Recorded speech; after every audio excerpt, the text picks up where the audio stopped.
بسم اللہ الرحمن الرحیم۔ السلام علیکم ورحمۃ اللہ وبرکاتہ۔ ناظرین، اس وقت ملک پاکستان کی جو صورتحال ہے وہ انتہائی قابل تشویش ہے۔ تمام امت مسلمہ اکٹھی اور یہ سوچ رہے ہیں کہ کس طرح پوری دنیا کے مسلمان جو ہے امن میں آ جائیں، سکون میں آ جائیں اور ان کے اوپر ہونے والا ظلم جو ہے وہ ختم ہو جائے۔ اس بارے میں تمام مکتبہ فکر کے مفتیان کرام اکٹھے ہوئے ہیں۔ الحمدللہ آپ لوگوں نے سوشل میڈیا پر ان کے بیانات بھی سن لیے کہ مفتی اعظم پاکستان مفتی تقی عثمانی صاحب نے جو یہ جہاد کا فتویٰ دیا ہے، اسی طرح مفتی منیب الرحمن اور اسی طرح مولانا فضل الرحمن صاحب مدظل العالی اور یہ سارے علماء جو گٹھ جوڑ کر کے بیٹھے ہیں اور انہوں نے یہی فتویٰ دیا ہے کہ اس وقت امت پر جہاد فرض ہو گیا ہے۔ لیکن مرزا محمد علی جہلمی یہ کہتا ہے کہ انہی علماء کے لوگ باہر ملکوں میں ہیں، پاکستان سے باہر ہیں، یورپ میں ہیں، تو یہ اپنی اولاد کو یہاں سے نکال کر لوگوں کو قربانی کا بکرا بنانا چاہتے ہیں۔ نہ یہ خود جہاد پہ جاتے ہیں، نہ کہ اپنے بچوں کو جانے دیتے ہیں، یہ لوگوں کو قربانی کا بکرا بنا رہے ہیں۔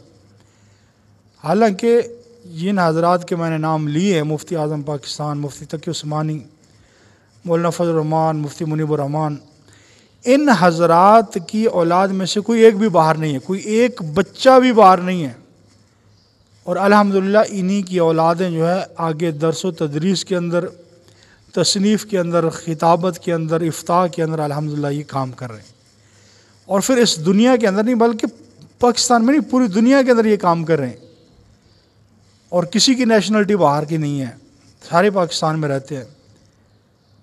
تو مرزا محمد علی جہلمی بہتان لگا رہا ہے خدا کا خوف کر، اور ان علماء کی برکت سے الحمدللہ آج جو طاغوتی قوتوں کو نکیل ڈالی جا رہی ہے وہ انہی علماء کی برکت سے ڈالی جا رہی ہے۔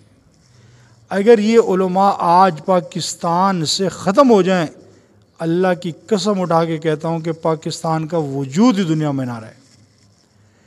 تو ہمیں ان علماء کا احسان مند ہونا چاہیے۔ مفتی تقی عثمانی صاحب کی عمر اس ٹائم 75 سے 80 سال کے درمیان ہے۔ اس بڑھاپے کی عمر میں اسی طرح مفتی منیب الرحمن ہے، اسی طرح مولانا فضل الرحمن صاحب ہے، جو 70 پلس ہیں سارے، لیکن پھر بھی امت مسلمہ کو بیدار کریں، جگا رہے ہیں کہ جاگ جاؤ، یہ وقت ہے جاگنے کا۔ تو اس لیے ہمیں ان کا احسان مند ہونا چاہیے کہ وہ تمام لوگوں کو ایک پلیٹ فارم پر جمع کر رہے ہیں، تمام لوگوں کو فکر دلا رہے ہیں کہ امت مسلمہ کے لیے کچھ کرو، مسلمانوں کے لیے کچھ کرو۔ اس لیے میرے دوستو، بجائے اس کے کہ ہم ان کے اوپر طعن و تشنیع کریں، ان کو نشانہ بنائیں، وقت کی حالت کو دیکھیں، کتنا نازک وقت گزارا ہے مسلمانوں کے اوپر، اور آج ہم اپنے اختلافات میں پڑے ہوئے ہیں، ایک دوسرے کی ٹانگیں کھینچ رہے ہیں۔ تو یہ انتہائی گھٹیا ترین باتیں جو مرزا محمد علی جہلمی نے کی ہیں کہ ان کی اولادیں بیرون ممالک میں، یورپ میں ہیں، اور یہ دوسرے لوگوں کو آگے لگا رہے ہیں۔ کوئی جہاد فرض نہیں ہے، کچھ نہیں ہے۔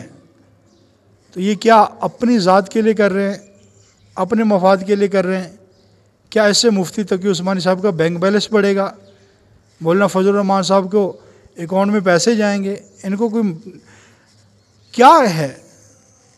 خود سوچیں، یہ کیوں دن رات ایک کر کے دھوپ میں، سائے میں، گرمی میں، سردی میں بھاگ دوڑ کر رہے ہیں، لوگوں کو اکٹھا کر رہے ہیں، کانفرنسیں کر رہے ہیں، جلسے جلوس کر رہے ہیں؟ کس کے فائدے کے لیے کر رہے ہیں؟ ذرا عقل سے کام لو، سوچ